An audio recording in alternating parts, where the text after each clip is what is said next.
How much do you adopt the behavior of those around you? Well, consider this scenario. If you moved to a gym tomorrow, slept there, and trained beside elite athletes every single day, do you think you would adopt some of those behaviors? So the secret to success has everything to do with where we place ourselves, or more specifically, where you are in connection to the things you want to achieve. Alex Hormozi, for example, went from sleeping on gym floors to owning multiple gym locations. He spent these years working in side businesses that gave him the experience that allowed him to scale. He positioned himself exactly where he needed to be to see these operations grow. Or take Bill Gates, for example. Bill Gates was successful because he was in one of the only schools in the 60s that had a computer.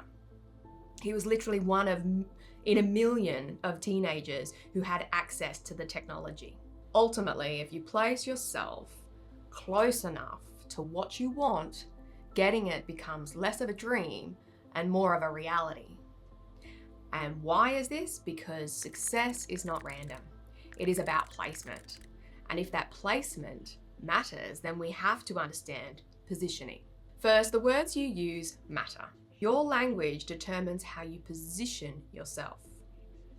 So stop and think about communication and how it works. It's all about the language that you use. So we position ourselves every single day. In small interactions, in job interviews, in conversations with people of authority, or even when we want to really be heard correctly, we are conscious of the language that we use. So if language shapes your positioning, and if you want to move forward, then you cannot afford to be vague in your communication or the positioning language that you're using. So we need to be very aware of what we're aiming for, because certain language will draw in certain people and certain events towards us. We can see this difference in someone who says, I train elite athletes, and how they position themselves differently to someone who might just say, I help people get fit. We can see in the language that one is more clear. Or consider how a product is described as cheap attracts a different audience to one that would be described as luxurious or designer. It even has different thoughts around it because there's positioning at play. The words have been sculpted in such a way that it's about the ideas and the problems that are solved, that it's all about framing things correctly. But even the clearest message will fall flat if you're standing in the wrong room. And this is where proximity comes in. We need to focus on these two main keywords and give them our attention, because it's those that will help us to reach our goals: positioning and proximity. Proximity is who you stand next to, the rooms you enter, the conversations you stop to have, what audience you spend time around. It's all to do with the environment. It's your environment that chooses and determines the proximity to your surroundings. And if you're a content creator, think about the audience and who you want to spend time around. It's all environmental. The environments that we choose determine our proximity to the right surroundings that we want to be in. And one of the clearest places to see them at work is in content creation, because content creators use positioning deliberately. If you were to focus on 3 content creators, you would notice a pattern. They all position their language to place themselves strategically in proximity to their goals. Let me explain what I mean. When you use proximity and positioning correctly, you're moving closer to what you want. If you don't use these, you can feel stuck and wonder why nothing is working. Your environment hasn't changed. So understanding these is not enough. We must be deliberate.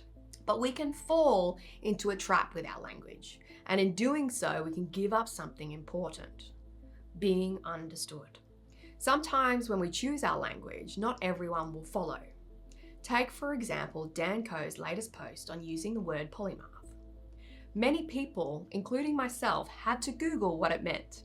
A polymath is someone who is a deep thinker. They have knowledge across multiple disciplines. Think Leonardo da Vinci or Benjamin Franklin, but it's access to generalists. It's generalist in nature.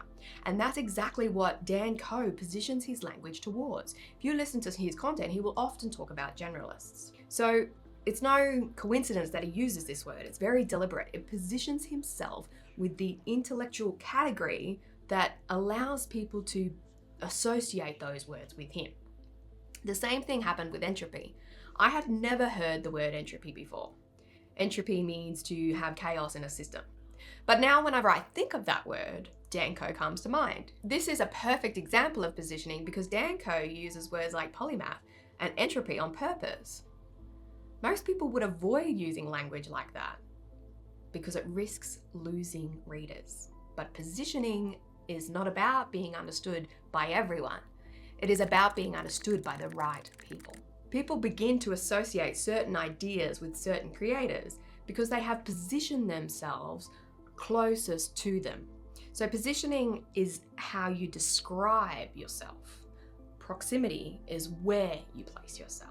One shapes perception that others have of you. The other shapes reality, what you have of your experience.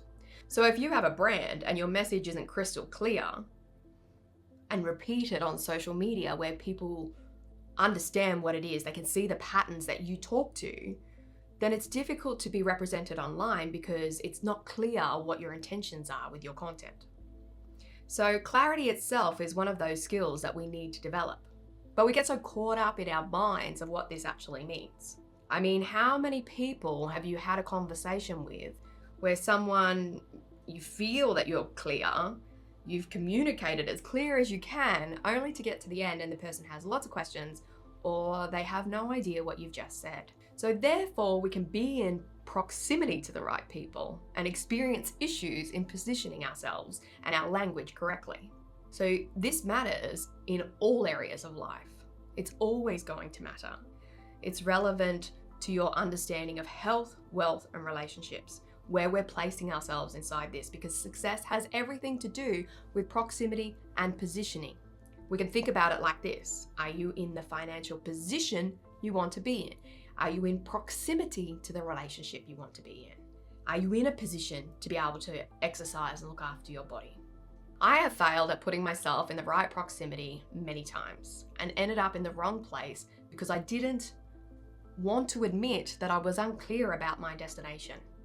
And if you're not clear about what you want to do, it's tough to know where to focus and how to position yourself correctly for what you're aiming for. The clarity is this thing that we think we need to study for more or that we need to add more. But what's freaky about it is it's actually the opposite.